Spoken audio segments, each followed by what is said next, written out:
penyajian bioskop telah dibuka. Para penonton yang memiliki karcis dipersilahkan memasuki ruangan teater.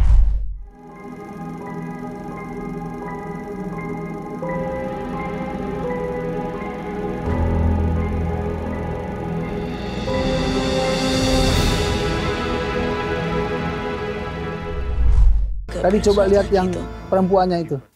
Nah, ini SMA ini Maya. KKN kan biasanya di semester berapa? Akhir kan? 6 kan? Oke, ini kayaknya agak masih SMA nih. Oke, terus lanjut. Ini dalam sejarah perfilman katanya ini ya film horor. Ini katanya yang paling laku. Coba kita bedah ya. Seperti apa sih ini film ini? Coba kasih tahu saya nih ceritanya gimana nih alurnya karena saya pengen tahu nih. Ya. Jadi selama mereka menjalani KKN di sebuah desa yang terpencil, mereka disambut oleh Pak Prabu. Dia itu sebagai kepala desa yang sudah memperingati mereka untuk menaati aturan di desa tersebut selama KKN. Terutama menjauhi hutan terlarang. Terlarang. Jadi ada hutan terlarang. Ada hutan terlarangnya di sana. Namun keanehan mulai terjadi. Si Widya ini sering mendengar suara gamelan dan melihat sosok penari yang gaib, Ustadz. Suara gamelannya ada atau di film ini seakan-akan ada gamelan? Ada gamelannya juga, Ustadz. Nggak ada yang mainnya di film? Nggak ada. Jadi dia nggak dengar suara gamelan doang. Oke. Makhluk tak kasat mata, jin gitu. Jin, ya, seperti jin.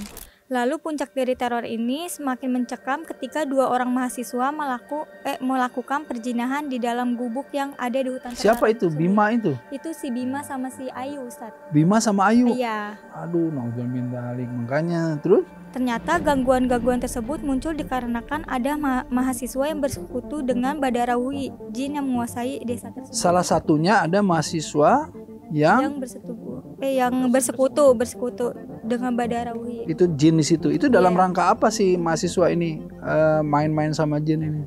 Dia mau apa?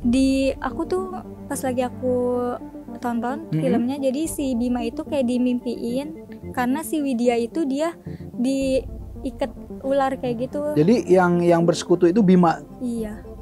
Bima itu yang tadi yang tadi berzinah itu. Karena dia ngikutin aturan dari si Badarwi ini, Ustadz, buat nyelamatin si Widya. Oh, nyelamatin si Widya harus seperti itu. Iya, harus. Sementara yang ngelarangnya siapa? Pak Prabu. Jin Badarwi itu dia itu pengen mencari penari selanjutnya, pengganti dari mukanya gitu, Ustaz. Gitu. Nah, dia jadi menggait salah satu yang perempuan. Badarwi ini tuh perempuan, jin perempuan. Mencari penari selanjutnya. Mencari penari selanjutnya atau mencari jin selanjutnya atau penari. Dia tuh tadinya penari di situ, penari top gitu. Iya. Jin tapi di dunia jinnya. Oh, di dunia jin. Dia pernah jadi penari nggak di situ? Enggak, dia emang jin penari. Jin penari. Oh. Awakmu gak usah melo-melo. Terus lanjut. Nah, aku juga pernah dengar bahwa film ini tuh termasuk film horor terlaris nih sepanjang masa di Indonesia, Ustadz. Nah, bisa tolong tanyain ke Ciniti nggak, Ustadz? Apa sih yang menarik dari film KKN di Desa Penari ini? Kenapa kok kegiatan KKN bisa dijadiin Coba. horor? Saya itu sekarang ditemani sama Ciniti. Ciniti ini Cinema Chat GPT. Nah, itu mah bisa-bisanya tim kreatif aja namainnya ya gitu ya. Nah, saya ditemani dengan Ciniti ini memberikan sebetulnya beberapa insight gitu ya. Kita itu seperti apa sih memilah-milih tontonan dan kenapa ini kemudian tontonan kok banyak yang gandrung dan lain-lain ya gitu. Coba kita tanya nih ke Ciniti. Ciniti, kenapa orang seneng nonton film KKN Desa Penari, bahkan katanya sampai laris banget gitu? Kenapa sih sebetulnya? Film KKN Desa Penari itu emang unik banget sih ceritanya. Sebelum jadi film, beredar dulu tuh cerita horor viral di Twitter. Nah, gara-gara itu, banyak banget orang jadi penasaran sama kisah lengkapnya, apalagi pas filmnya rilis. Banyak banget orang yang bilang kalau filmnya bikin merinding dan mencekam. Kayaknya, orang-orang suka banget sama film horor yang bikin deg-degan, tapi tetap penasaran buat nonton lagi. Apalagi kalau ada unsur misterinya, bikin tambah seru buat ditebak-tebak. Jadi ini berangkat dari obrolan di Twitter gitu ya. Jadi dari pengalaman gitu, atau memang ini kalau menurut kamu ini dibuat-buat atau emang kisah nyata sih? Kayaknya mah dibuat-buat ya, karena film kan?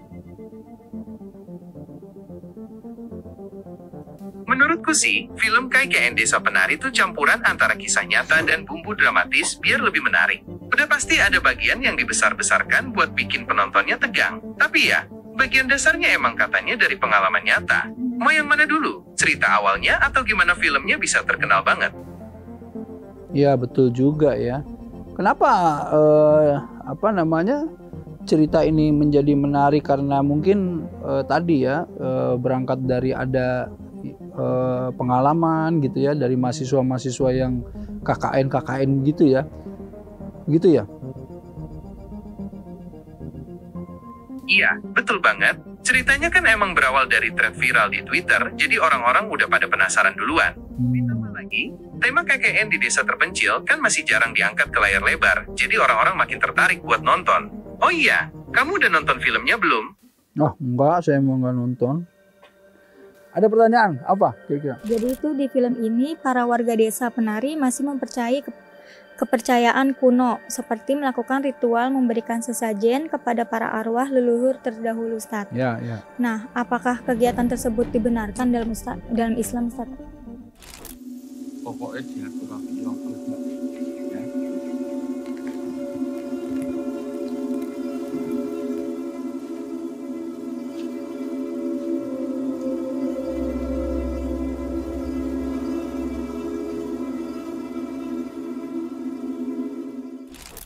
Untuk permasalahan-permasalahan yang berkaitan dengan jin ya, ini yang jadi dilarang karena dalam surah Al-Jin juga ditegaskan ya bahwa wa annahu kana rijalum minal insi ya'uzuna birijali minal jinni fazaduhum rahaqo. Jadi sebetulnya disebutkan di sini, dan sesungguhnya ada beberapa orang laki-laki di antara manusia meminta perlindungan kepada atau berbantu ya dengan laki-laki di antara jin gitu.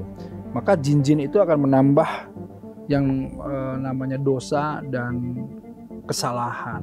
Nah, jadi sebetulnya dalam bentuk tadi perjanjian mistis dengan jin ya, kemudian meminta keselamatan dari jin atau kemudian ingin menjaga salah satu tempat dari jin dan lain-lain, itu tidak dibenarkan dalam agama. Nah, inilah yang sebetulnya harus diluruskan. Kemudian tadi perjanjian gaib gitu ya, inilah yang kemudian dilarang gitu. Kemudian juga kalau kita lihat eksploitasi ketakutan yang berbasis mitos-mitos lokal. Tadi kan ada mitos-mitos lokal, penari, jin penari dan lain-lain. Ini harus hati-hati kita. Ini bisa nyerempet ke syirik. Ada lagi? Ada, Ustadz. Jadi di film ini tuh banyak digambarkan gamelan tuh sebagai musik yang berkonotasi negatif. Ada unsur mistisnya. Boleh tolong tanyain ke Ciniti nggak sih, Ustadz? Kenapa gamelan ini tuh seringkali dikaitkan dengan film-film horor?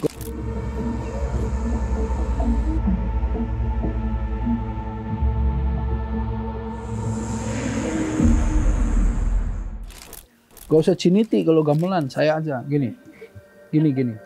Yang namanya musik ya, baik itu tradisional atau modern ya, ini tuh sebuah media sebetulnya, media aja. Jadi yang namanya musik bisa menjadi media atau alat untuk mendekatkan diri kita kepada Allah, untuk melakukan puji-pujian seperti nasyid, seperti qasyid ya, nasidah, qasyidah yang dijadikan sebagai sholawatan dan lain-lain gitu ya. Tapi bisa juga dijadikan alat untuk mendekatkan diri kepada jin-jin, kepada setan-setan dan lain-lain. Nah ini itu gamelan gitu. Ya jadi tapi gamelan yang kalau misalnya kita mainkan dengan cara yang fun juga ada gitu. Gitu tuh ceritanya. Jadi jangan semua ya karena ini film horor semuanya jadi goib, batiknya jadi mistis ya, jadi goib, jadi jadi ngeri, gamelannya jadi ngeri, muka si yang anak kecil cantiknya juga bisa jadi ngeri gitu ya, si kakek-kakek ngeri, jadi semuanya ngeri ya, namanya juga film horor gitu ya. Nah makanya jangan nonton film horor, kenapa? Nanti ngelihat orang jadi ngeri semua gitu kan ya, lihat temen jadi ngeri, jadi segala macam. Udahlah, makanya jangan kemana-mana ya, kita bahas lebih lanjut ya tentang film ini.